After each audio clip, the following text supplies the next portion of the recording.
Yeah, right. Here we go. Right. So There you go. 4 buttons. Pictures and sound are now transmitting from the room, which means we could start with our karakia and then cleanse our meeting. This is on page 4 of the agenda. If anyone in front of you. Whakataka te hau ki te uru, whakataka te hau ki te tonga, kia mā kina kina ki wita, kia mā tara tara ki tai, e hia ke ana te atakura, he tio, he huka, he hauhunga, tihei, maurua. Just a reminder to everybody that the board's meeting today is being live streamed and it's being recorded on our YouTube channel as well. And the link, if anyone wants to be able to watch that back, for any reason at any point, is on the front of the agenda. A welcome also to members who are joining us via Zoom, so to Tyrone for now and potentially Luana joining shortly, and also to any members of the public who are watching the live stream. And welcome back to everybody after that long peaceful weekend. I'm sure that She said she would try. Yeah. And just a reminder to everybody that any yes. So we'll I'll get to that in a second. Just a quick reminder that any criticism or disrespect of elected members or staff, then we'll have to move the discussion on to disclaimer us at start of every meeting. That's a criticism. So Commander within the first 2 minutes. starting with apologies, and can I have a mover and a seconder for a provisional apology for Luana? Yep. Moved by Lynn, seconded by. Also, if there are any declarations of interest from any members, and a reminder that if an interest becomes apparent during the meeting, you can raise it at that point as well. Which then moves us to the confirmation of the previous minutes on page 5.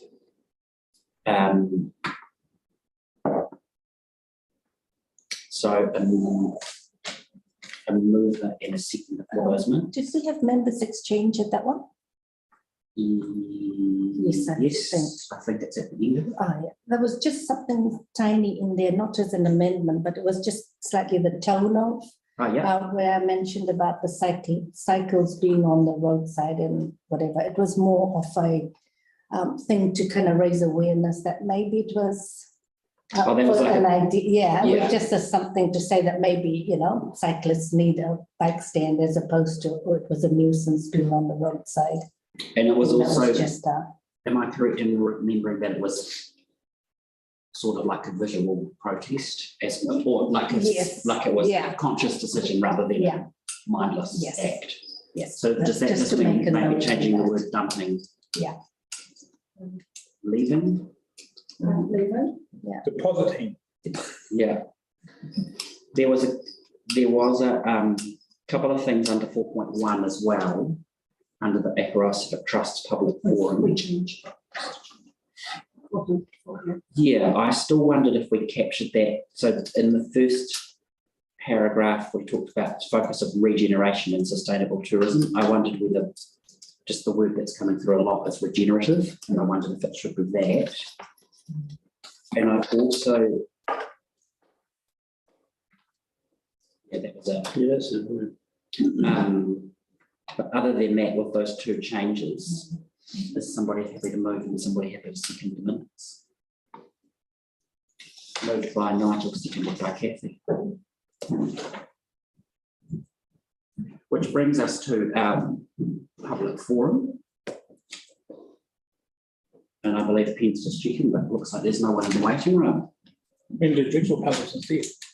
We can just move to the next item on the agenda. You want the jigsaw puzzles? Oh, okay. Well, let's move it on. Yeah. Okay. So that's no public forums, deputations by appointment. There were no deputations by appointment booked in, and there are no presentation of petitions.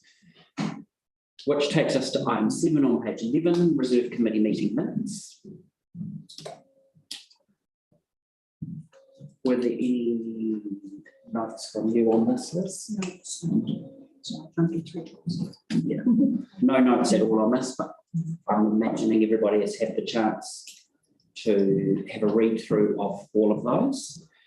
Can I ask for a mover and a seconder for the Reserve Committee meeting minutes? No, just the adoption. Just the adoption of the minutes, sorry. And just receiving and approving the officers that have been nominated. Yes, yeah. I'll move by Asif. Can someone to second? Kathy? All those in favour? Anyone against? Any abstentions? Then those are passed. So now we move to staff reports. Yeah, now the. We are 8 minutes ahead of schedule. Oh, my goodness. Never happened before. No, then we could have done it. It's Howard. It's your fault. What have I done? The Reserve 1259 report, Alison Evans is here to speak to it, but she's had a vehicle issue and had to just walk away. Yeah, sure. And she'll be coming back. Can we postpone that till after the Yeah. area report? Absolutely. And hopefully she'll be back by then. Sure. Sorry, no, I'm just trying to- Okay, so if we're jumping into the area report, Oh, no, then it just DRF. yeah. That's next. so into item 9, DRF, And we have which is on page 23. And Philippa Hay should be on the Zoom with us. Hello, Philippa, can you hear us? Yes, I can. Thank We you. can't Can you hear me? here. We can see your mouth moving. Oh. Go again. Can you hear me? No, still no audio. She's not muted though. No. She's not muted. No. She is muted. Can we put some volume in? No, we're at- Shall I? We should. There. Is that better?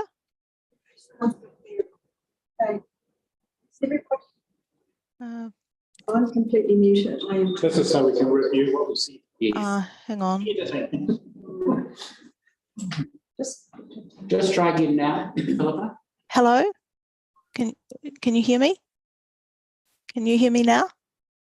We can. It's slightly. Okay, I'll try and I've got the volume right up. Can you hear me now? We can hear you. I can hear you. So Yeah. that's fine. We've just got a bit of feedback of ourselves, which is always unpleasant. So we're just going to try and fix that first. Right. Please bear with us. I think it was.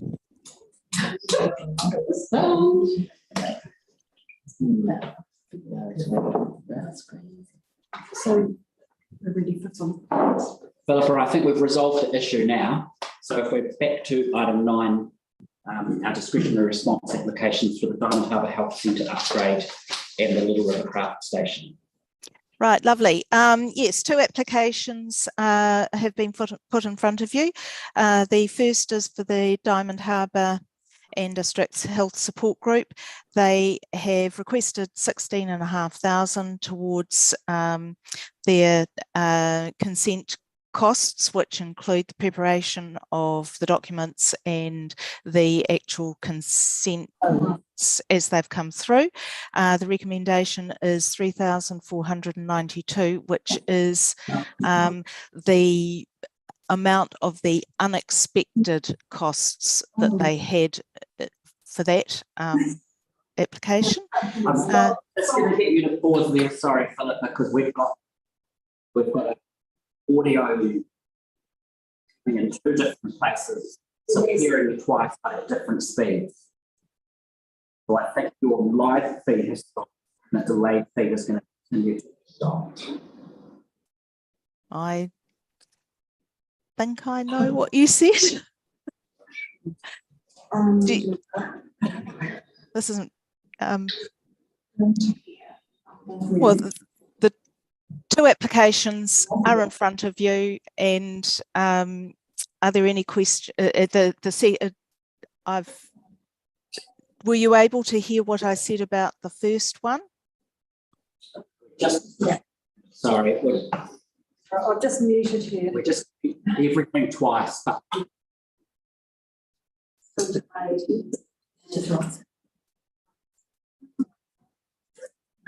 there's lots of questions. Twice. Funny enough, I can hear everything perfectly. Cameron's all right. I'm really glad this is going out on the internet. It looks so professional. That goes to show.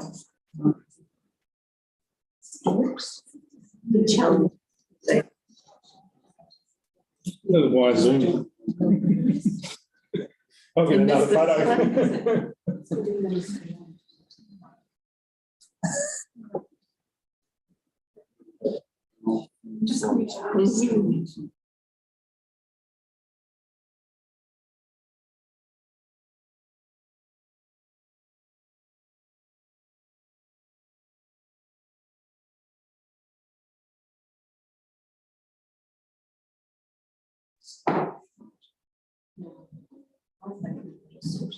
Okay, Philippa, do you just want to say like 3 or 4 words, and then we'll see if we get it twice or once.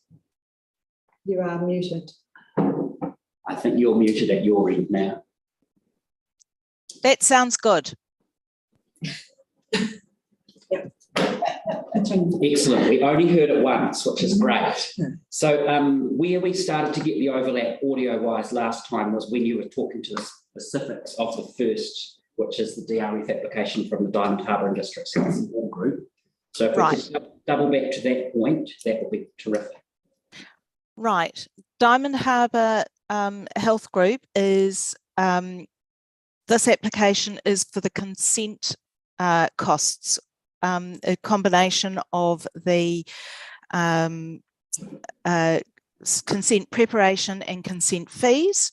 The total cost was $30,500. They requested $16,500.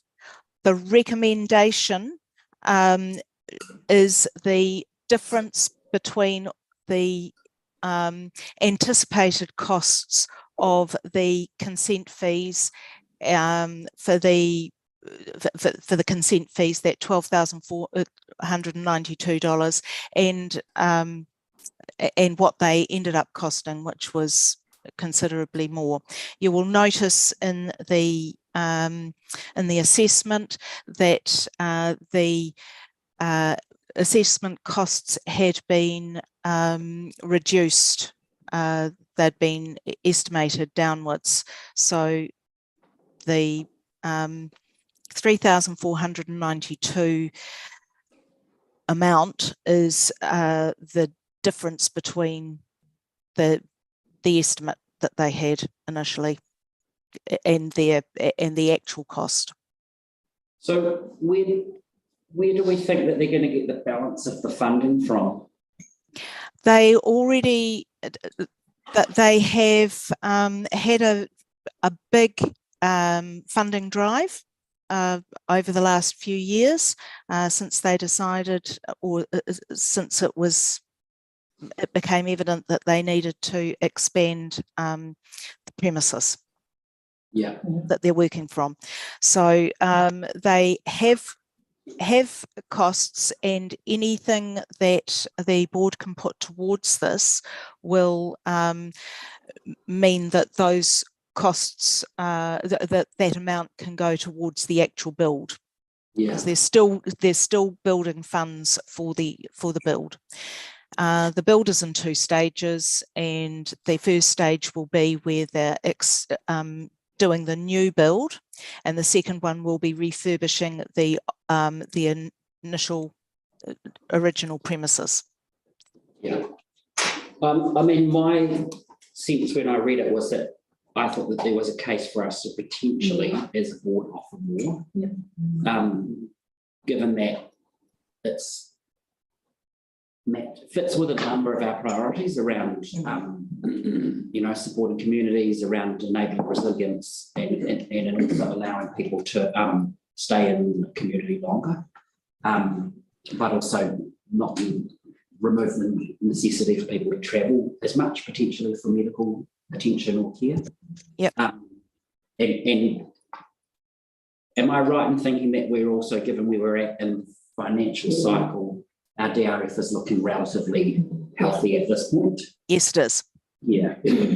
So I wondered about, I mean, I certainly wasn't thinking anywhere near the full requested amount, because that would be disproportionate to other contributions that we've made as a board to similar applications. But I was wondering about rounding it up to something like 5,500 or 6,000. I'd like it closer to 10. I think considering this funding is for council's own expenses, and this facility is extremely important to the community. Well, the health system's falling down all around us. And, you know, the community stepped up and paying for this. The health departments, what I gather, isn't putting a hell of a lot of money more towards it. The council's going to get higher rent once the building's put up. So the community's building a building so that the council can charge higher lease on it. So personally, I think 10,000 is not out of the ballpark. Well, I'm wondering if a sort of middle ground compromise could be, and could be a move, 8,250, which would be 50% of the requested amount, closer to the 10,000 that you're suggesting. Certainly a big increase on the amount that we're looking to as the recommended amount. If I could just clarify, the council doesn't get the rent goes to the group because they own the building. But they lease the land, They just lease the land. I think that's probably just a people. Yeah. So the rent, It is. the increased rental that they want to be able to do when their lease is up at the end of next year, that was when that they will be able to recoup a better rental from the tenants. Even though they do the so, health centre. I still support it. And I will support your submission on that we send them a letter and encourage them to apply for more funding for this project. Sure. So then the motion, do we move these separately? Sorry, Tyrone. Oh, yeah, thanks. I'm supportive of the comments that both Ruben and Howard have made. So that's all good. I just want to actually just check in with Philippa. I mean, that's quite a significant departure from the recommendation, and if there are any comments on, why we wouldn't, or any potential unseen implications of doing that. I don't see any unseen implications. The recommendation I made was on the difference between the what they had anticipated and the actual costs. The rationale for the recommendation, a lot of what you're saying is consistent with that. So it's not. It was really not whether it was a use that the funds should be put towards. It was more the amount. So I have no real comment regarding that. It is still consistent with the recommendation. It's just a difference of the amount that you're prepared to put towards it. That's lovely. Thank you. Sounds good. How much is in the DRF fund at the moment? The budget's attached to the agenda, I think. Wouldn't it be good if I read these things, eh? Yeah, have we got to move it and a seconded for that? We do, but I'm just wanting to double check. Can we move these separately? You can move that with the amendment of 8,250. You can move both of them. Oh, yeah. But if you want, if someone called for separate. So we've got that all lined up, but let's move to the second, which is the consent costs for the Little River Crown. Which you now put with on? I'll be further down. So on page 27, and Philippa, were you speaking to that also? Yes, the Little River Craft Station, they started back after closed down after COVID, and found that the tourism was right up, that the amount that they had, or the cover that they thought that they needed was more. And so this is a reflection of a contribution towards an extra day per week during the height of their season. So they received $4,000 in the $4,000 in the strengthening communities, and this is a top up to reflect the additional tourism that they have been experiencing over the summer. Excellent, thank you. Does anyone have any questions about that? I have actually. I support your recommendation, Mr. Chairman. Just wondering, given the rising cost and inflation, is there a way that we could increase or the DRF funding so that we will be able to support these community groups more?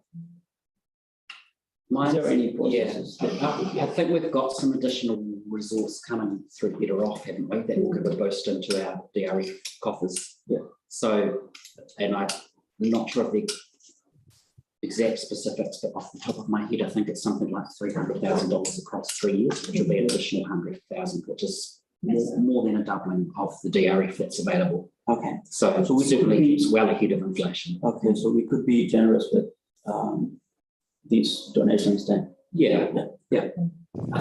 I think, and on that note, I'm just wondering, given the, without wanting to sound like a lolly scramble, but given the sentiment of going 50% support for the previous application, whether we might look at increasing this to 2,500 in the case of Little River, so that it's a 50% contribution. Yeah, I understand that, but there's a profitable organisation.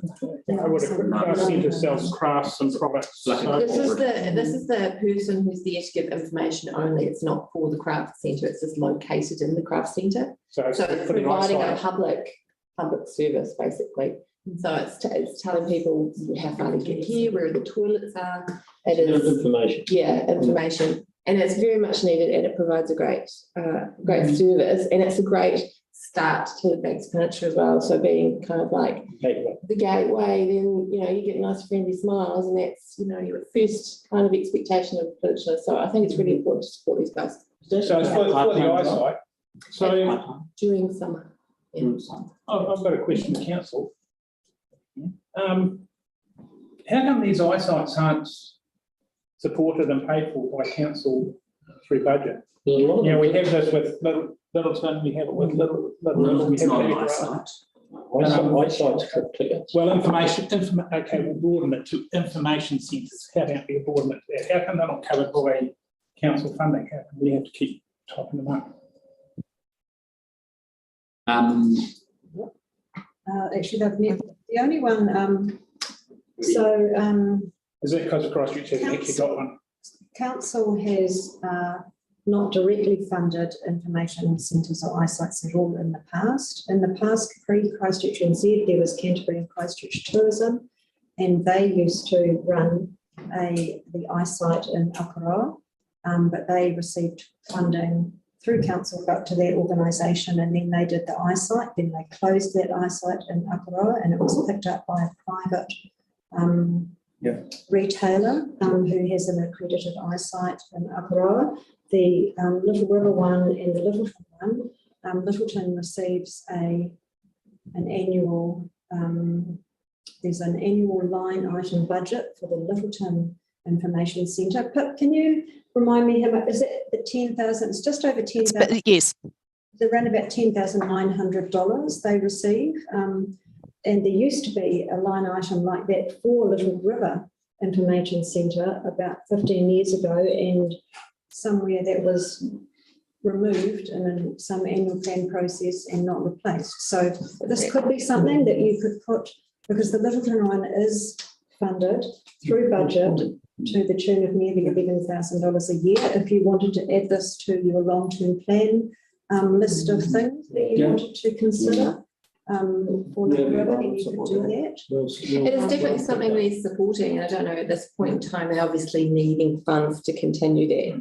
And with the amount of buses that stop there and people that they get through, they really do need that support. So that for today, I'd like to see that. Considering we're spending, what, 140,000, 50,000 renaming Christchurch and destination management plans and whatever, we can't even afford to leave these sites open. It's part of destination management. I think we really need to send a letter to Christchurch NZ and ask them to explain how they're funding. So shall we hold that thought off until we get to members exchange? But in the meantime, if we come back to page 23 with the recommendations in front of us, and just to recap, there were a couple of changes. So I had moved that we approve a grant of $8,250 from our 22-23 discretionary response fund to the Diamond Harbour District's Health Support Group. Could we add to that point, add an additional point to pick up on Howard's suggestion of a letter to that group? Is it something we can do? Yeah. What was that? Sorry, Liz, you can, don't usually see when you set off life from this Sunday. Well, I'd like a letter saying that we're 100% support their project and we'd like to, any way we can financially help. Could that come from an individual carry? So maybe that's an individual email from Howard as a board member or as a resident of that subdivision. Is that a better way for that to happen? Yes. Otherwise, it does feel like a predetermination on behalf of the board, which we can't guarantee that we will not be able to honour.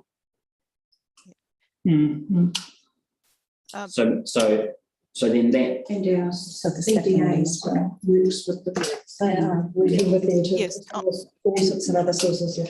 So then that also they see the live stream about. So then point one stays as is, although the amount changes to 8,250. Point two stays as it is, although the amount moves to 2,500, being 50% of what was asked for, in line with point one being 50% of what was asked for. And they were moved by me and seconded by Nigel. So all those in favour? Anyone opposed? Any abstentions? Excellent. That is carried. So now do we want to go back to point 8, or do we want to move to the area? Alison just walked past. Okay. So let's sit back with item 8 on page 17.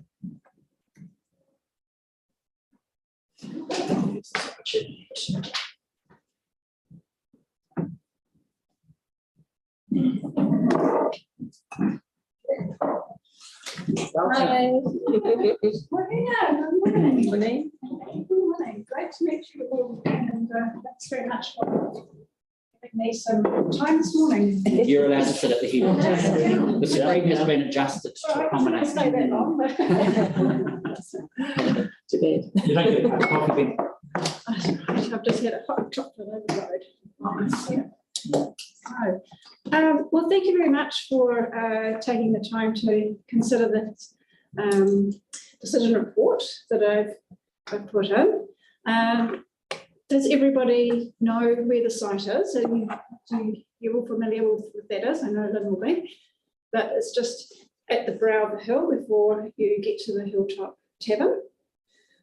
So this reserve has got the illustrious name of Reserve 1259. It's a reserve that's really been under the radar for a long time, and its values are that it has a freshwater spring in it. And as you will probably be aware, New Zealand wetlands and springs have been seen a huge reduction. So over 90% of New Zealand's wetlands have been removed, drained. And on Banks Peninsula, that's likely to be even higher.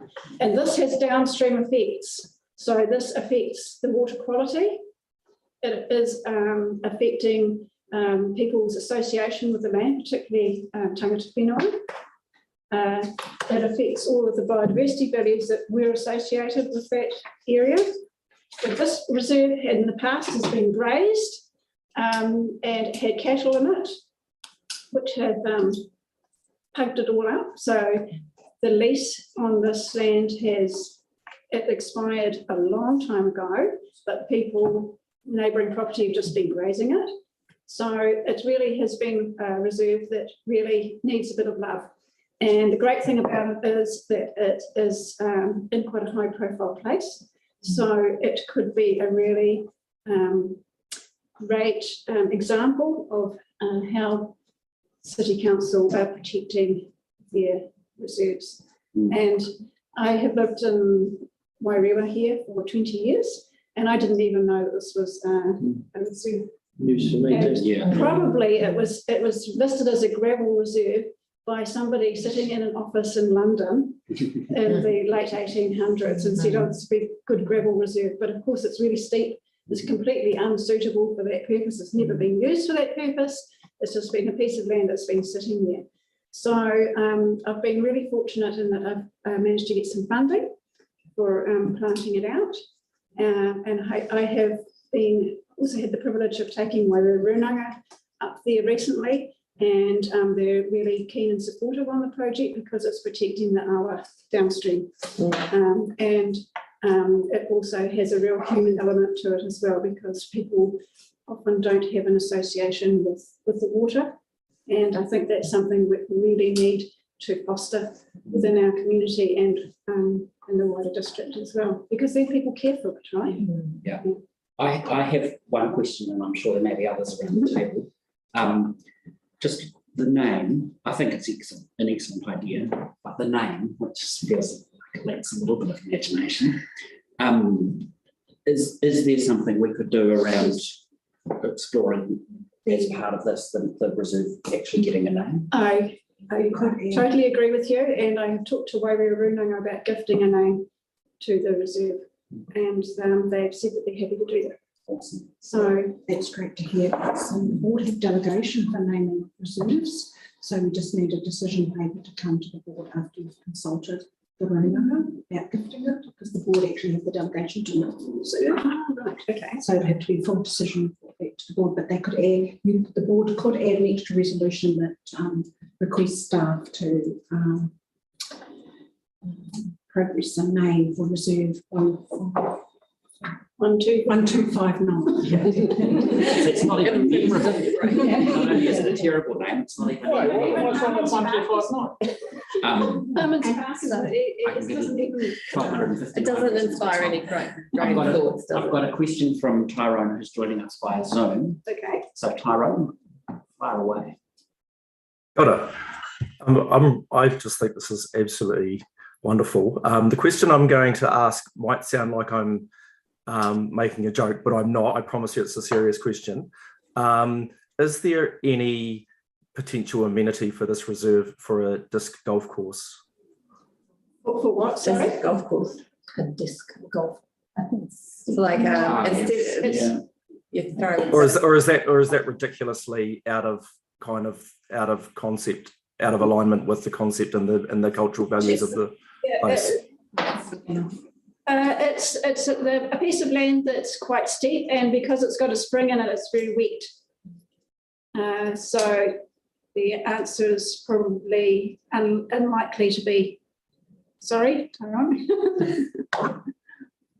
But That's cool. That's cool. I was just thought I'd ask the question. Yeah. Thank you. For anyone who hasn't played disc golf, it's highly contagious. It's pretty awesome. I think we're getting off the topic. It's not really a question, but it's just we talk about raising the profile, and it's a wetlands and things. Maybe a lovely story or a beautiful walkway to raise its profile. That would be quite nice. And the other thing is that it links quite nicely from a biodiversity connection point of view with the Montgomery's Reserve, which is the Department of Conservation Reserve, which is very nearby, and also with the Okuti track. So, people could look at that. The only trouble is, of course, from the Okuti track and the Montgomery Reserve is crossing that road is difficult, and there's really not a lot of parking up there either. The nearest parking is really at the Hilltop Tavern, and then you're on the same side of the road as Reserve 1259. But yeah, that is something that would need to be looked at. Is if it was an amenity area, it would need parking. You said that's the hotel going around underneath that. On the road? That's that other side or just going up there? We actually have land on both sides of the road. So there's a little knoll as well that is a beautiful piece of land that looks down over Akaroa Harbour. And you might see that there's a lot of machinery and there is actually shingles stored up on that side of the road as well. So we actually do have a little piece of land that has a little knoll on it, which is lovely. But the piece we're looking at is below the road. There's a big kakatea tree in there already. Yeah. It's a really good idea. Right. Yeah, it is. Okay. How's the spring water go? Oh, that's a good question. I don't know. I could come up with good questions. Oh, you've done your research. That's good. Yeah, I'm just wondering whether. Yeah.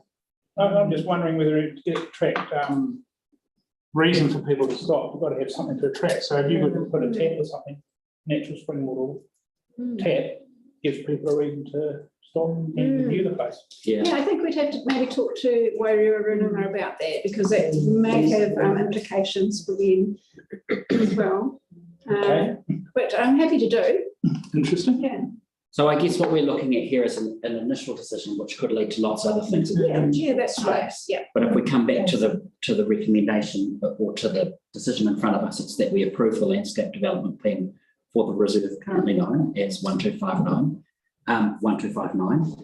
but also that we would add a second point, which would be around a decision paper coming to the board in consultation with Wairua on potential new name options for the reserve, and Hilltop wetlands, and potentially slightly more imaginative than 1259 or that option. We've got Hilltop Park, you've got Hilltop wetlands. On that basis, is there someone who would like to move? I just say one more question. Oh, sorry. And seconded by Asif, and then coming to you, Nigel. I'd just like one question. Is there any financial impact on the people farming that land at the moment?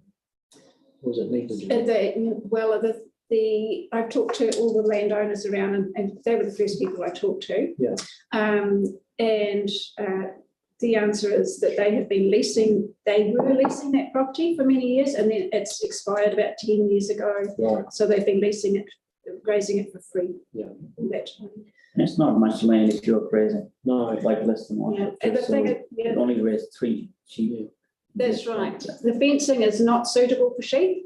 Otherwise, that would have been an option to let them continue grazing some areas with sheep, but the fences are so bad that they've had to put an electric wire around and only graze cattle in there. So, and because it's right beside the highway, we can't risk them having anything getting out. So it would be a significant investment if we had to re-fence the whole thing. Yeah, no, it's okay. Yeah. Just That's a good question. Yeah. Okay, so if that's us done on questions, just coming back to the recommendations, which is that we go with point 1 as it is in the agenda, an additional point 2 around resolution around naming, and that was moved by Lynn and seconded by Asif. And all those in favour? Aye. Anyone against? Any abstentions? The motion is carried. Thank you very much. Thank you very much. And the Wairua now, we're really excited about it. We're making great progress with them but they are really keen on having a Wairua-wide biodiversity plan and seeing this as part of it, the start of that. So I just thought I'd mention that because it's really important to them. So. Biodiversity is one of the many B words that has come up a number of times in your plan submission. Yes, it is. Biodiversity. Right. One of our priorities, definitely. Thank you very much for your time, everyone. Thank you. Thanks, Alison. Please bring us more. Thank you. Amazing. Okay, so we now move to item 10 on the agenda, which is on page 29, which is our community board area report. Some of you will recognise this as we normally look at it about 11:45. It is 12:12. Yeah. Not quite, somewhere. Okay. Great, thank you. Yeah, so I'll just speak to the first part of this. There's plenty of this information there around what the community advisors have been doing in some of the areas. Can I just point out 3.2.3, which is the Strengthening Communities Fund, which is currently open. It closes on Friday, the 14th of April, not Monday. So that is this Friday. We have had a few applications, and of course, most of them roll in between now and Friday. But if you know of any groups who may be wanting to apply and haven't yet, then they need to get their act together real quick and hop online and get an application in. Attached to this report, attachment B, is the end of project accountability report for your 21-22 Strengthening Communities Fund. So that's a good place for you to have a look at what groups have done with the funding through Strengthening Communities the board has provided in the past. I just have a question on the Strengthening Communities Fund. Yes, it And is. it might sound like a silly question. No such thing.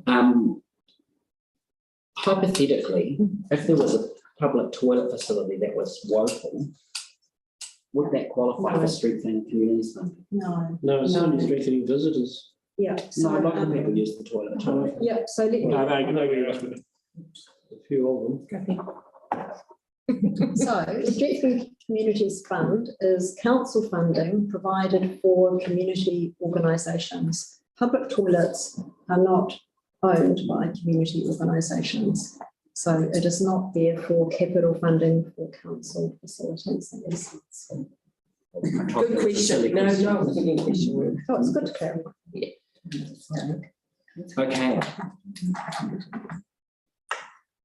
Was there anything else that you want to? For the board plan, you've been working through that. Your new profile, newly updated profile, not new, but newly updated profile is on the web now, live, which is a great wee document, which gets a lot of use by council staff and government organisations. I refer to that document quite a bit apparently. And then you have a list of all of the governance goodies that you've been up to, and the DRF balance is attached to that, which we talked about earlier before. So if there are any, happy to take any questions. I don't think there's anything in particular, Liz, that we're asking the board to, not ask the board, but to realise that the board's end plan submission was submitted as Minister. Yes, and to the staff. Yes. For pulling that together. Definitely. Huge. There you go then. And that's the written submission, right? The oral submission. Oh, sorry, Tyrone, you've got your hand up. Hiya, thanks, Ruben. Just a couple of quick ones, really. Just on the Allendale Hall there. So obviously we had a deputation around that and a request for a building plan, and I know that Paul McKeefery was kind of looking into that. He's changed roles recently, so his role's being done by Matthew Pratt, and I'm just want to. Do we have a sort of a sense of like what the way forward's going to be there, or are we kind of in a bit of a holding pattern? So we'll get Andrea to respond to that question. Yeah. My understanding on that is that there is a building report being undertaken, but that staff haven't, that I don't know whether that's completed yet, and staff haven't yet written the report that's going to come to the board, or it's potentially just sort of in that stage at the moment. So I don't know what's being proposed, I'm afraid. Has the inspection been done? Part of it has been done. I don't know whether the whole thing has been done. So Part of an inspection. yeah, there's been various things. There's been inspection of the floors. But the group were asking for a much more holistic whole inspection. building. Yeah, and that's where I'm not sure where that's got to just yet. Yeah, I guess I'd probably just slightly worried that it might just fall through the cracks in a kind of a handover sort of a thing, and I just want to just make sure that we sort of honour our commitment to the RC as much as we can. Yeah. Yeah, I'm aware that we've staff have a meeting about Ullindale Hall scheduled, or they're going to have to reschedule it because it was not a good time for some, within the next 10 days. Okay. So, Wow. That Right, cool. sounds like that's how the building report. right. Ullindale Hall's got a meeting on next week or this week. Next Wednesday, I think. It is. Thursday, they changed it to Yeah. So hopefully we're going to. Yeah, and I don't think it will fall off the agenda because the committee there are, really passionate about this and asking for action. So I will chase up again though for you, Tyrone. It's obviously there's been a couple of week period where there's been a handover of staff, so but I'll follow up again and just find out what the latest. Oh, good. Yep. Cool. No, that's sweet as. Thank you. Just one other thing, just on the Hunters Road stuff. So my understanding, and I'm just checking that it's everybody else's understanding, that the outline development plan is kind of in line to be done towards the later half of this year. So it's obviously that's quite a huge issue for the Diamond Harbour side of things. So just for Howard's benefit as well. Just do we have a kind of it says a spatial plan now to December 2025, but I'm kind of the mind that, well, my thinking is that the outline development plan is really going to be kind of started in earnest later this year. Is that about right, or have I got that completely wrong?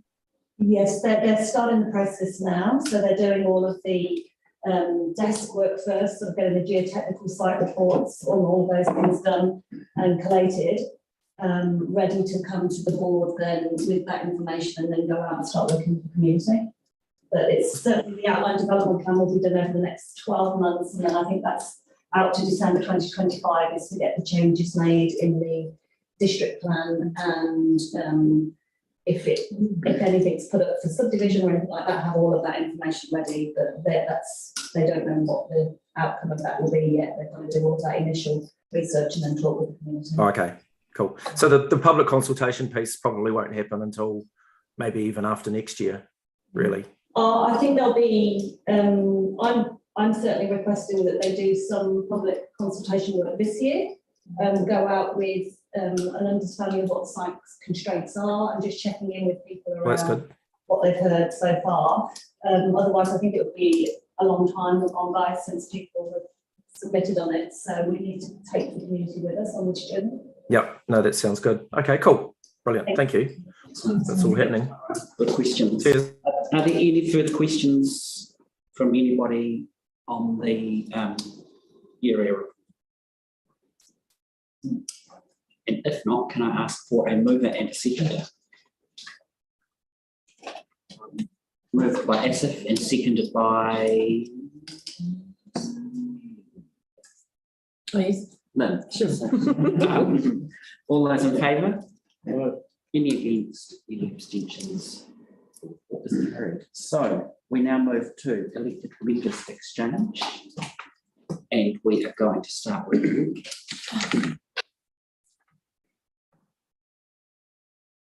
Right. NZAC is coming up. The Loons is doing a NZAC, I guess, event.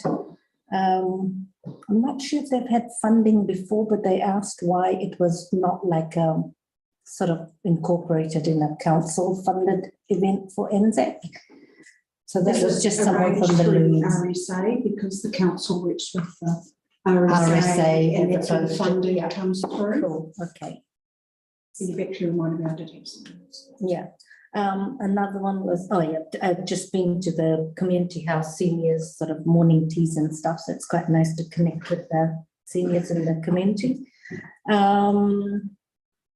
The there was another community group where Orion had come to the community asking about community power and about sort of how small or like rural communities can be self-sufficient. So they talked about solar, we talked about solar panels, sort of how community can kind of have their own power station, whatever it looks like, sharing into the grid and that sort of stuff. But it was just an Orion community engagement type of process, but they were well aware that they need to engage with community on, you know, things like this. Also, I've been involved with the Sow Little Seed, which I'm part of, which is an initiative started by Sayad's mum from Littleton. And so March 15th, we had the futsal in Littleton. And then from it, next year is the 5 years of the anniversary. And the 51 trees are planted at Pony Point. And so I guess the next thing is she's also on the Casper Reserves Committee. And she has asked the committee, the Reserves Committee, and hence to the board or council, but whether they can put an official plaque acknowledging the 51 trees there. It's something that she has to talk to the wider Muslim community, but you know, the trees are there. There is a plaque acknowledging that, but to acknowledge the 5 years and how that would be thing. And the other one was lastly, the noise trial for the anti-social road users. There's a noise trial put in Casper, so it's just monitoring how loud vehicles go past. So that'll monitor for a few weeks, and some feedback would come. Hopefully, the group would present to the board at that point to sort of say, you know, whether noise pollution is a huge issue and things like that. And so that's who's the group? That started with Scott and Gary from the community, and they've been working in with Andrea, myself, and community patrol, the police force, and the police. And so just in terms of that, it was just a thought about the smart poles and whether that sort of thing can work together, whether the smart poles and the noise thing can kind of, you know, complement each other with monitoring. So it's just something to look at. Yeah, that's just on the plaque question. Yeah. Have they approached council with a CSR? Not yet. Started? Yeah, okay, so CSR. That starts the process, Okay, and then you thank can track that through. Thanks, Kathy. Busy. You've been busy. Yes. Passive. Thank you. Just a few things I just want to bring to your attention. One is mental health. About businesses on the Peninsula, especially in Rākaihautū. The people I have been speaking at one number of occasions, they are struggling. And one thing they're struggling most, not just mental health, is getting help and being away from Christchurch. You cannot really access that support. So people I know and I have worked with in the past, they have shown concerns, and they don't talk to many people. It's a very sensitive issue. And I was just wondering if somehow board could facilitate, or in any way, I don't know how it would look like, to bring some sort of mental health consultant to Accra on once or twice a week type of thing.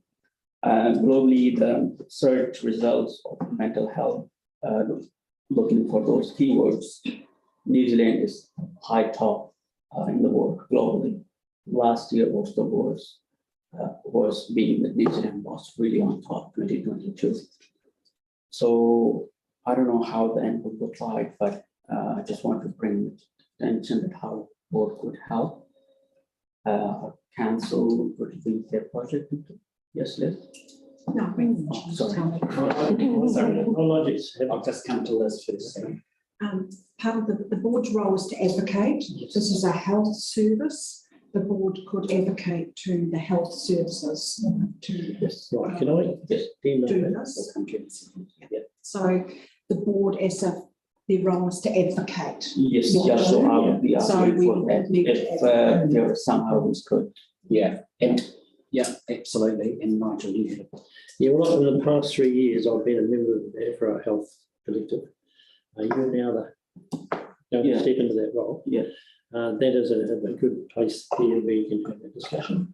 Also, Kerry Little, she has done some work in this area as well. Yes, yeah, she has done with her work mostly with families. Right. She has done really good work there. What I'm mostly referring to is businesses struggling with mental health. Yeah. Accra and the base. So yeah, thank you. Just Tyrone, you've got your hand up too. Thank you. Yeah, like, I mean, it's good that ASIF's raised this kind of stuff, but I would have thought, yeah, like in terms of advocacy, like, you know, we could write a letter. There's been a need identified. We reach out to the service providers in the area or appropriate service providers and say, we've identified this need. How can we support the provision of additional services? And, you know, I mean, that's really what we do, I guess. Yes. And how can we support that? You know, I mean, that's what I would have thought. Yeah. Yeah. And could you talk to Kerry about providing something for businesses as well? Oh, okay. Yeah. Okay. Well, I'll do that as well as talking to the health hub. Yeah. Because you know, because that is K3. that is what Heartlands. I think, you know, they end up filling that gap for social services and health services at times. So I'll check to Kerry about whether business had approached her. Okay. Secondly, I visited winery after the storm and met members of Winery Residents Association. They were quite happy with the speed of work that has been going. They were quite pleased with one person, what's his name now? Rob Chamber.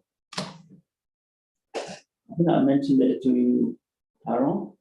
Rodney Chambers. Rodney Chambers, yeah, he was really good with that. The other thing He's been very good. Is that this spillway that at the moment is most people use that spillway which was damaged.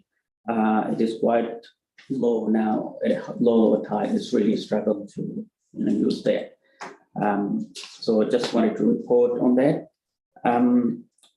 Heritage Park Committee and Hinawai Reserve Native Forest Restoration Trust, they approached me about some funding opportunity, and I have raised that with Aaron already, and I have asked them to apply to strengthening communities funding. So what they want is to do the car park properly on Heritage Park, so that people can come in and out easily through there. So it's quite a hazardous area apparently. So they are going to apply for some funding. It's for community organization. So they will be applying. And it provides, the area provides a connection from Accra through the reserve into Purple Peak and into Hinawai Reserve. So I'm sure Nigel will agree. And it's quite central, and people prefer to use their car park more so that they can park, they can either walk up or walk down. There's got a lot of weddings happening. Yes. Yeah. Sorry, can I just jump in there while we're on the topic? It's really helpful. Have they looped in with staff around sources of funding for capital works like that? Yes, they have spoken to someone, the council, and they said that they don't have any available. So initially, the estimated cost for that is 40,000. They will be covering more than half. So they have asked Hinawai to chip in. So they would just want council or the community board somehow fund a little bit to top up to that. project that they're working on. Yeah, so Strengthening Communities Fund isn't a capital works fund, and that's a capital, that's an infrastructure capital item. So that's talking with staff about other external funding opportunities that might be available for something like that we would offer that support. We'd be really happy to do that to see what else might be around. And the board's discretionary response fund is, you've just funded some capital stuff. Yeah. So there is like a wind-up speech at the office. okay, so there could be an option. Yes, Thank you. But you would have expected them to explore all of the other possible options because the DRF is usually such a small fund. Yeah. And just on the Wainui point that you raised, that was there was some really good photos that I got via Tyrone that were shared in our report to council, which is really good just to make sure everyone's aware of what happens to communities on the peninsula. But also Kathy made a really good point around, and I think our annual plan submission, around recognising wharves and marine access as an infrastructure asset requirement, something that we need to manage. And I think it's good for us on the peninsula to be really mindful of this. Yeah, it's not just thank you. And the final thing about the grass sports complex. Tara and I had a field visit and met with members as well. So they just asked if it is in the long-term plan, and they just wanted to bring it forward to this year so that they could start funding, start the project. And if it comes down the line, if the board would support that idea, sure, we'll. And Lions are behind this, and then they would do quite a lot of fundraising for themselves as well. Yeah, just wanted to report that. Thank you. Thank you. Yeah, all right. Thank you. We're moving around the table. You are next. Okay, no worries. So a few things I'll rattle through. So probably the big one that I want to raise is the O'Kane's Bay water supply project / scheme. So that council voted last week unanimously, might I add, after a very impassioned deputation from Koko Rārata, to increase the budget for that project so that continues. And depending on who you're talking to, that's really been going on for a very, very long time. And some, according to some accounts, 1909 this water scheme's been in the pipeline, as it were. So that was really, really encouraging, and really great that council supported that, particularly in these times of budgetary constraints. So that's excellent. SF's talked about Wainui, so lots of engagement there, and that's been really good. Good to see that that there are some quick wins. Obviously, when Mr. Robinson came and saw us at the last board meeting with his list of things that can be done on the toilet, quite a few of them probably can be done quite readily and quite quickly. So that's encouraging. SF's talked about the Akaroa Sports Complex, so that's all good. Birdling's flat water supply. So been through a really good process recently where, so you'll recall that the water supply of Birdling's flat was going to be chlorinated a few months ago. There was a community, let's just say that they didn't necessarily agree with that, and we went through a process, and council staff were magnificent in the way that they worked with the community there.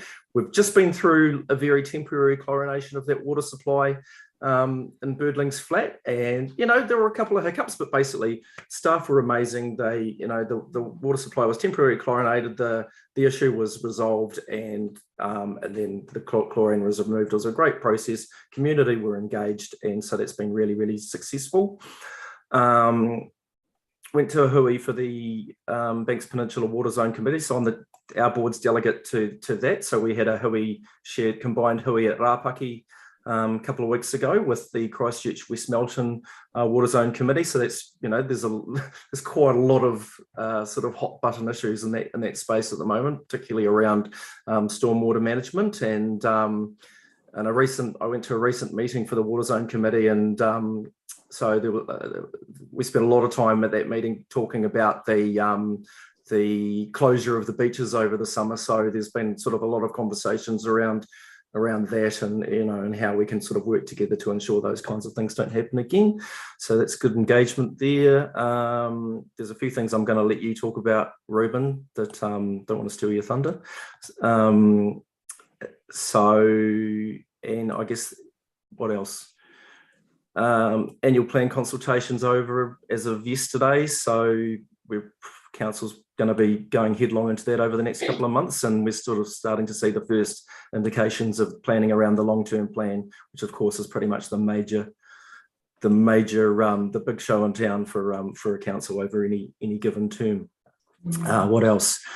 In terms of the coastal hazards adaptation planning stuff, so I went on a trip around the Inner Harbour Road with the Mayor last week. Was it last week? Maybe the week before. And looking at some of the vulnerable spots on the road around there.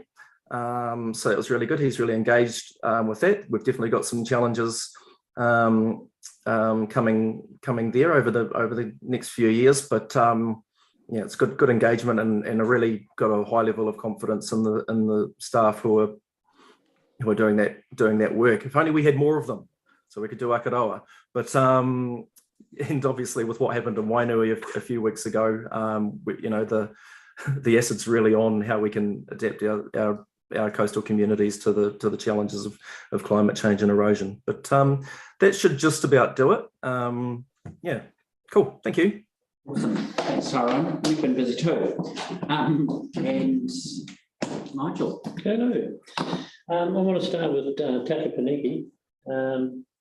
We as a reserve, because of a reserve committee, it can't make a submission to their annual long-term plan, which I find is really quite strange, but it's because we have staff on the co-governance group, and it's seen as sort of nepotism or double dipping.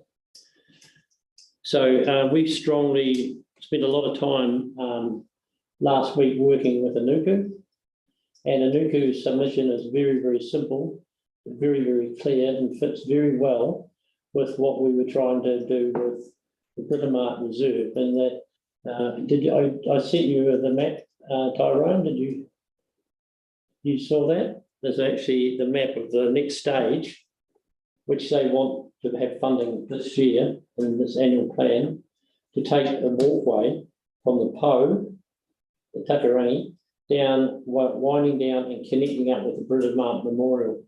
And that works very well for the Pātaka community as well as the whānau.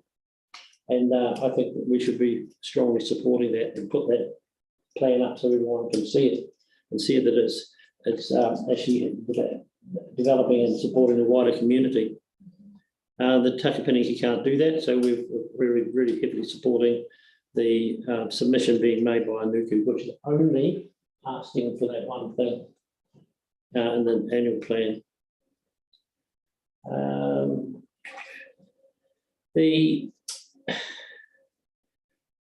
Something I've noticed that came up, I was looking at buying one of the Bruce apartments, and the Bruce apartments were originally made, and on the title it says traveller accommodation, and they're all built before 1990, pre-internet, at a time when there was just no traveller accommodation apart from a couple of hotels and a few motels.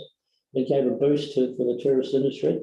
But now that the internet exists and we have Airbnbs, there is lots and lots of properties online that can be rented out over weekends.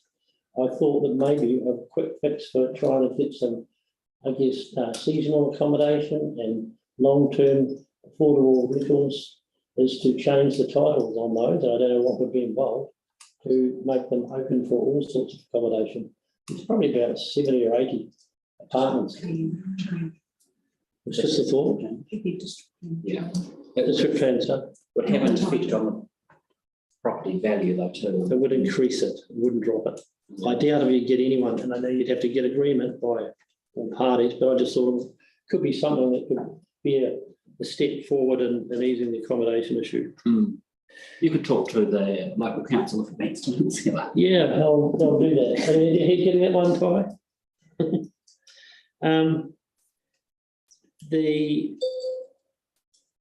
talking about Maori names, we, with the Museum Advisory Group, we asked Nuku to be gifting a name, but now listening to what was going on before, is there a formal process that should be coming through here, or The name for the museum. for the museum? It's just, it's I think it's It's not the board's delegation to name museums. no, but did you just talked earlier about a That's- mechanism? So that's a board delegation because it's the name for a reserve. There was a reserve. So the museum could go on their own. Yes. So we've asked Anuku and they said they would gift us a name. So I thought there might have been, okay, that's fine. I just thought there might have been a formality around that. That's great. And it's great to see the springboard being protected, the waterways. There is a spring in the Akara and the Garden of Tane, which has never been re-instigated. And I'd like to see that happen too. But that's about all for me. The beaches, I would like to see some sort of review plan around, I guess, what the reserve management or the parks team do around beaches and keeping them clear and making, because the amount of flooding that we're getting now is bringing so much stuff up onto the road, as has happened in Wainui. It also happened in Akaroa. It was all over the recreation ground, and it was a mad panic to clean up the playing game of soccer. And then there was all around the edges that had to get to Fulton Hogan to clean it up. I just think that maybe some, as part of our, I guess, severe weather management, some sort of maintenance around that needs to be discussed going forward. Yeah. So that would be Excellent. It's a good long list. it's quite short of the whole one. So is that, sorry, is that something that the board would like some information about? Would be the standard, I mean, so the standard maintenance levels of service for beaches, Correct. and then what happens following an adverse weather event when there's more serious damage, what the process is that what you'd like to know? Yes, and also for drain clearance, just general, I guess, Yeah. as an extension. I mean, they do a bloody good job. I think they're under-resourced, and they do a damn good job where they are allowed to be. So just some, a briefing or something. Yeah. So that there's more awareness. Do you need a briefing or can we do a memo? I mean, Is that okay? yeah. Thank you. So, If we Thank could you. get staff advice back. great. Thank you. Howard. Well, all I really had was Ellendale Hall, which Tyrone's already brought up and we've discussed. So that kind of cuts that out. Everything else is pretty good. One concern, I'm obviously the only one who had the concern, was the road coming out to Little River. There's a corner Yes. marked with 30 Ks Yeah. with the lights turned off and the road was completely ripped up. Now you could argue, yes, you're supposed to slow down 30 Ks, but unfortunately, continuously on state highways and private roads, the 30 K signs around and people go past and there's nothing there. So you build up. It was uncomfortable. You build up resistance. I'd like to see the board send a letter to NZTA advertising our disappointment with such a dangerous situation being allowed without any true warning. Yeah. I think just a letter from us saying that, hey, look, we came around and we were disappointed and it could have caused a lot of accidents. That helps. That was just my concern. Yeah, so there is a briefing coming out that we could add that as a subject for them to update us on. But I think we could also send.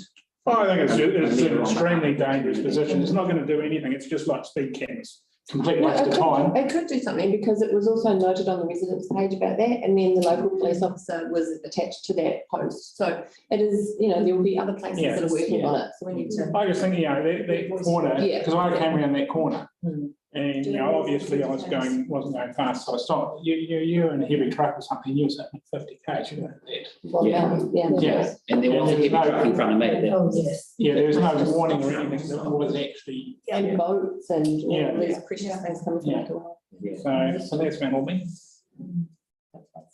So that's an action then, isn't it? To have a letter attached to that. But I think those who've driven through it this morning at 30 Ks or less would agree. That definitely is. Oh, it's just because it was actually the signs, the lights were turned off, and it was indicating that, oh, you know, there's no workman here. And how often do you go through a 30K sign when there's nothing there? Yeah. Continually. So people have got this They just attitude. didn't prepare it for a long weekend. No. Someone was out on their Saturday with their high-vis and a shovel. I'm like, what are you going to do? You've had the bits here.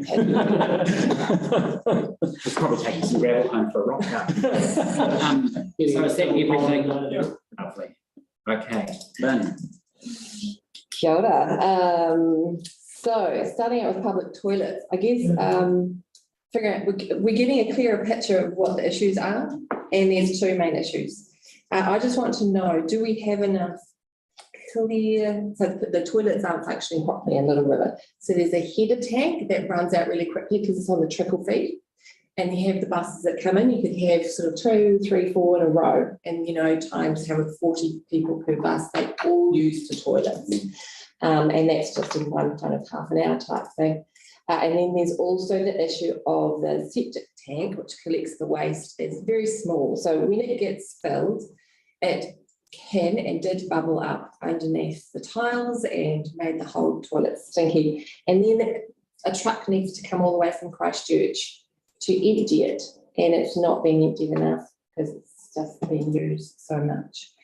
Is there enough concern from the public to move this forward with potential?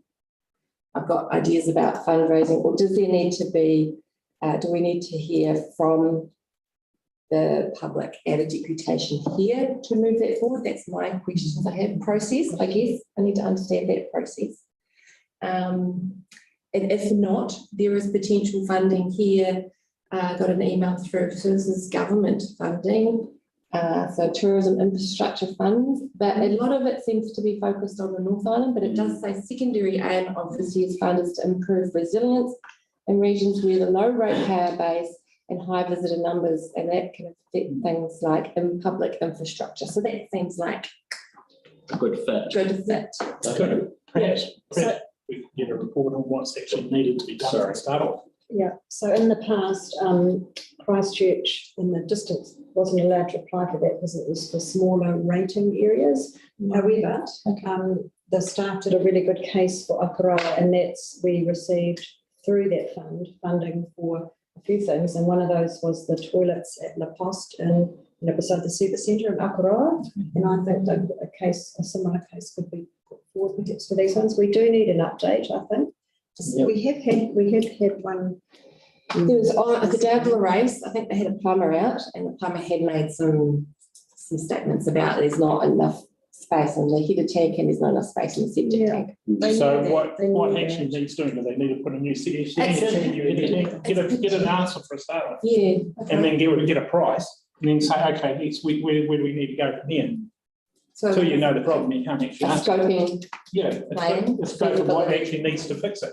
What do we need? But they're council-owned toilets, right? Yeah. So it's someone at council has to. So there was another email to the attic and examine the heater. No, and excuse me. There has. I'm ready to get my guns on. Yeah, keen, not that keen. You should have had the mop out there on Saturday. I was away. I would have. And in the meantime, are they doing lots of CSRs about this? Yes, CSRs out there, up to the eyeballs. Yeah, it may be, but that's the way. Yeah. We work. Just through the CSRs. That's really helpful. It just appears to be that there's been so many sent through, and there doesn't seem to be any. Okay, so if this happens, then what next? So I'm getting lots of questions around. Okay, we're doing the CSRs. There is an obvious problem. The toilets had to be locked because they were so messy, it was unhealthy. What is if they keep the numbers low? Yeah. Then after 6 weeks, yeah, you can escalate it.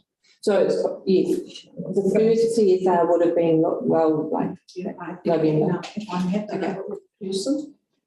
It goes back a long. It does go back a long way. It goes back a long time. We were told in May last year that staff were looking at the options that would address the issues and be compatible with significant casualty to heritage buildings. So I think it is time. Just before we come to Tyrone's question, request an update on Yeah. the. Because all we need to do is find a CSR that was lodged 6 weeks ago, which the web Yeah. I'm sure there is. and is But not in now office off that action. basis. No, I know, you're in this process, yeah. I understand that. But the board could ask for a staff update on the progress of improving the Wairua and Little River public toilets. Yeah, please. Is that the kind of thing you're looking for? Yeah. Says, And Tyrone, sorry, did you have something to add there? Hiya, yeah, thank you. So I'm glad Lynn actually brought up the Tourism Infrastructure Fund, because, and I'm wondering, and I'm happy to take advice on this, it's like anything. Is there a pathway where we can apply for funding through the Tourism Infrastructure Fund to support the development of the site at Takapuniki and Britomart, given that it is a site of extreme national significance? There are plans. Sorry, just quickly. Use your pass to council. So council have to make the application, right? Yes. It's the asset. Okay. Yeah. So we can't as a board. Yeah. But you could write it in. So Did you hear that, Tyrone? I sort of heard the council have to do it. Yep. Council have to do it, but as a board, we could write a letter of support. So could we let council know that we're planning to write, or that we would, if the board likes, that we would want to write a letter of support, which might suggest that they make an application. Nigel say where he seems to know what's going on. no, just a comment about Takapuniki, Tyrone. There are plans for amenities at the car park there, toilet facilities, and that's in the current part that's being worked on at the moment, the car park. Yeah, but if it's a case of that the funding's got to come from council, perhaps there's an even better case that the funding could come from central government, given the national significance of the site. Yeah. Good idea. Yeah. I don't know how that money's being worked on, but that's already approved for that lot. Yeah. That's on stage at the moment. This is a council owned asset, not a board owned asset. Okay, so is there a pathway there for us to pursue that? What's the deadline on to funding? Don't know. I didn't know it was, I didn't even know it was open. 18th, 8th of May. Fund is open to applications 11th of April to the 8th of May. So I would suspect that it's the focus of that fund will be repairing and restoring infrastructure across the North Island as a result of Cyclone Gabrielle, but that doesn't mean there aren't other projects outside of that scope that. Yes, so it's, yes, because it does. it's about improving resilience to regions where the ratepayer base is low. Yeah. But that's still Christchurch, from what I'm hearing you say though. And Ekaro fits into that. We've got It has done previous. Yeah, I mean, given the significance of the site, I think it's it's really a big ticket. And the argument would need to be couched around that resilience word, right? Because that's what we're looking at as a criteria. Looking now. It does say infrastructure though. Yeah. So, Well, it could be both Takapuniki and Little River toilets. Sorted out. And the ones down by the supply, they're on the plan anyway. Yeah, I think they're already system. They're already covered. so what's been moved regarding Little River It's toilets? been noted. They were going to get another report, or they're going to actually do something? No, that we're going to backdate CSRs. Yes, so I can find some CSRs that are Just older. another, just Yeah. another. I'll just go over there now. And then we can escalate it. Hasn't there been a report requested back in May last year? So that's just about 12 months. Yes, and then there's been follow-up. I'm just trying to find the email of. So shouldn't staff already be on top of this and actually, Yes. if I avoid someone and basically, trying to get me a report, I'd be really pissed off. I know you've received the report, but what I've got says that the board request advice on the progress of the upgrading of the toilets. I'm not asking for a report about what's happened and the septic tank's not big enough, the header tank is not big enough. I'm asking staff to provide the board advice on the progress of the upgrading of the toilets and stuff. So, Much more like, productive. Well, basically, they're just not fit for purpose. And I'm sure staff realise that. and then We hopefully don't want to they'll get into the have- specifics of their operation. We want to know what the plan is. Well, when these facilities are getting closed, they're not fit for Then purpose. we moved on. We moved on to tip funding, Yes. and we discussed Little River and Takapuniki as being eligible potentially. Okay.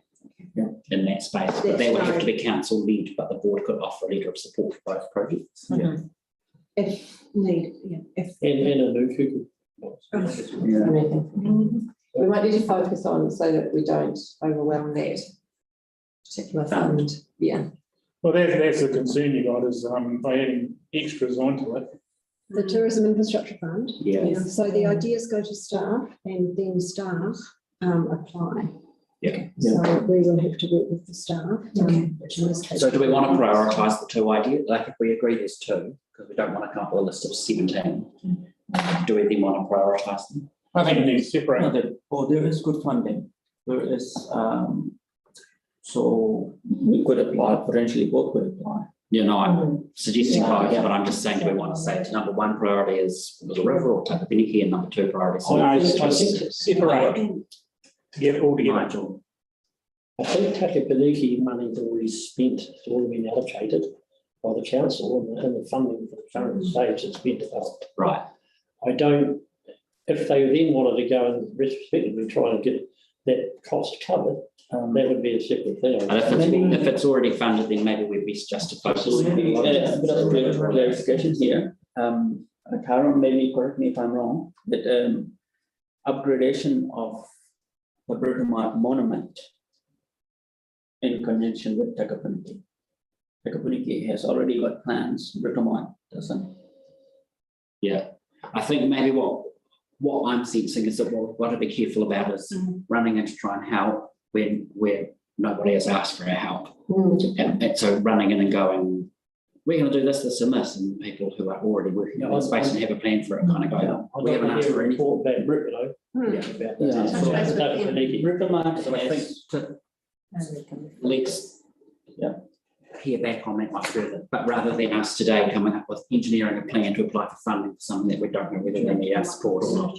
This also, we will need staff quite urgent because it closes on the 8th of May. Yeah. And staff may decide they don't want to apply. They may, I mean, that's a meeting you've got, but there's probably criteria sitting right underneath that. And staff. It is a good step to take to keep the issue really active though too, right? To say that, you know, do we need central government to step in and help us here to get these toilets safe for locals and visitors? Okay, so what else was on yours? Well, quite a few things on my list. So civil defence, I think Tyrone got the ball rolling out there, but I went to a meeting there last week, which was very good. It had Andrew Kirk from the council, who's civil defence person there. He came and chatted to the team. They look like that they are wanting to set up what's called the hubs out there, which is it's basically how to look after yourselves and in the simplest kind of way. And so I'm also taking that information and bringing that back to Little River, because the two areas do need to be separate because of the main road is susceptible there as well. So working together with that. So that was a really good outcome. I feel like we've then slapped people out there because they've had such a great outcome with the water. They seem to be happy to dive into another process with us. So that was quite interesting. They also brought up a concern with the fire risk out there and water tanks that were flagged to be talked about. Hold on, I'll just get the email right here.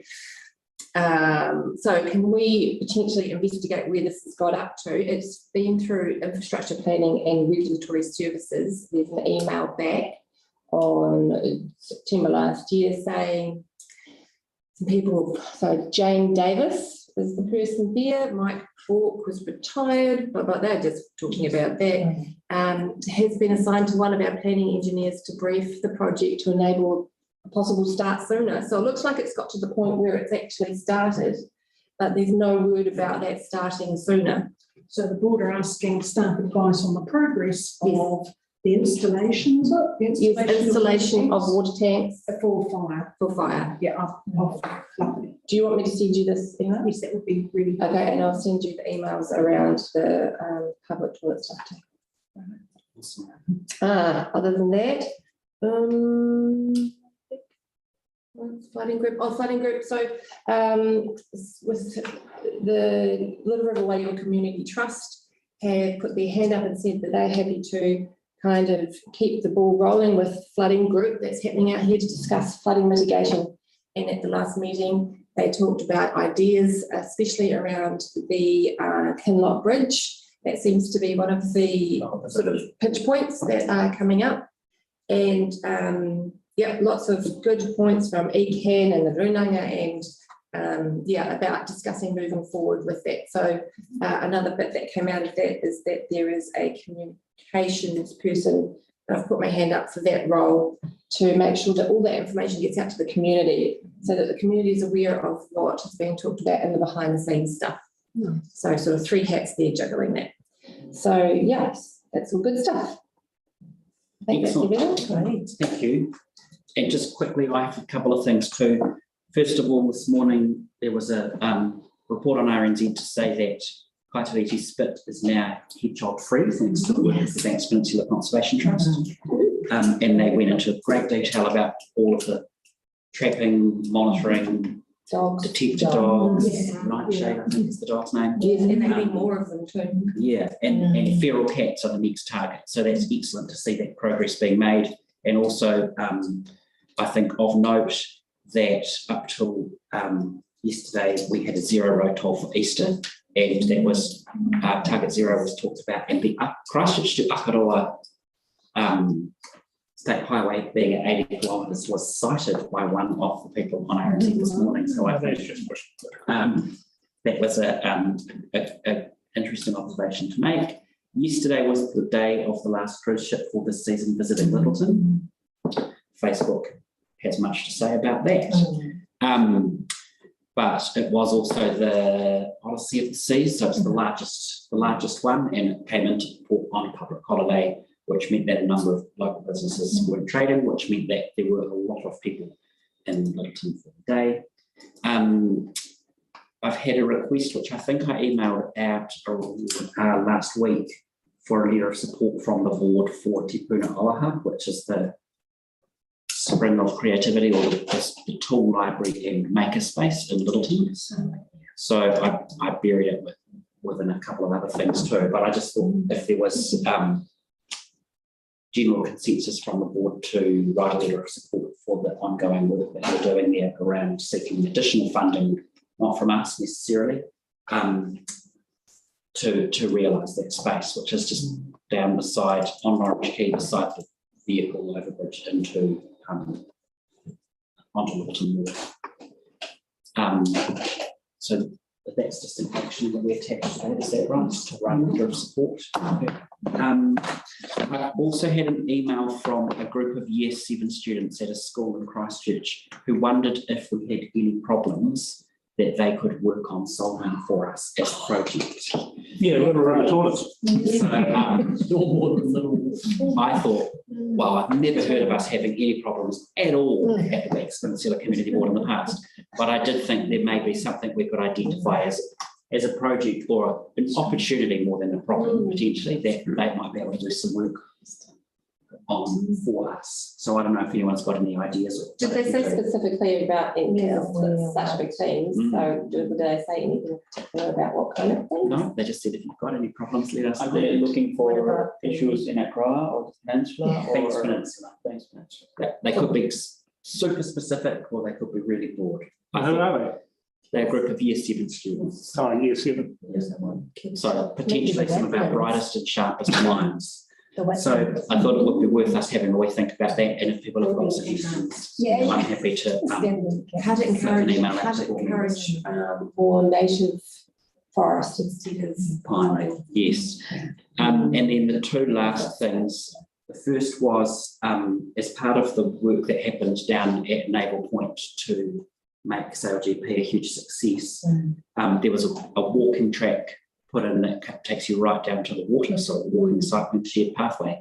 I saw someone riding a bike happily at Naval Point on the weekend, which is not a sentence I could have said truthfully over SailGP. However, it did come at the expense of the car parking beside the rugby club rooms, and now that there are not thousands of people hopping off buses and walking to grandstands, I wonder whether it makes sense. And I haven't raised this with the rugby club, but there is no parking for them anymore. And I wondered whether it just makes sense. Well, there's some parking along the side of the field, but around their club rooms it's all gone. Whether it makes sense to just take the bollards down for the next 2 years, so that they can use the parking space and then put them back up again when it needs to be a footpath. Yeah. And then the only other thing was around I'm not sure if other people have been receiving questions and queries on it, but I certainly have been receiving a number on what the next steps are around the consultation on the destination management plan. I think if you go through the 49 pages, and thank you to staff for putting all of this together, but the 3 words destination management plan appear a huge number of times, which means there's a really high level of awareness, but there's also within all of our communities across the peninsula, there's a really strong level of people wanting to engage and wanting to be engaged with about what the destination management plan means for the peninsula and for their part of it. So I think we really have an obligation and a duty as board members to ensure that that consultation on the destination management plan is robust and involves as many people as possible prior to it coming back to us for us to potentially endorse it prior to it going to central government for their approval. Thank you. Other than that, I don't have anything else on the list, so maybe we should. Sorry. Just a quick comment about the destination management plan. So sometime this week you will receive the draft feedback from Christchurch NZ, the very early draft plan, and they're presenting to the board at a briefing next Monday. So you need to get some thinking hats on when you get it. That's why you're having it earlier this week, so that when you're working with them next Monday, you will be ahead of the game around that. And there's also the opportunity, as there was with the annual plan, and some of us did reconnect on our submission, which I thought was a really useful conversation. The same thing could happen this week if we read the draft and think we want to have a conversation as a board, or some members want to have a conversation as a board. That can be facilitated across Zoom, so that we do get around the So I know that I'm not going to be here, unfortunately, but if I make some notes, could someone put that forward? That would be great. I would send it to the entire board address, so Okay. I think everyone's seen, and then if people have got what do you mean by that, they can find out. Sure. So other than that, I think that probably brings us to the end of our meeting for the day. I'd like to introduce Leona as our new support person for replacing me. Welcome. I should have done that at the start. We're excited to have you. And I think you've been on some council reports and emails and things. But Oh, we lost another one. Sorry, we keep replacing staff like Italian fashion. We must be really horrible. That's really unnecessary. Says that. So let's close the meeting with a karakia, and which we can do together and standing up. And then we'll have a break before we come back for briefings. Unuhia, unuhia, unuhia ki te uru tapunui.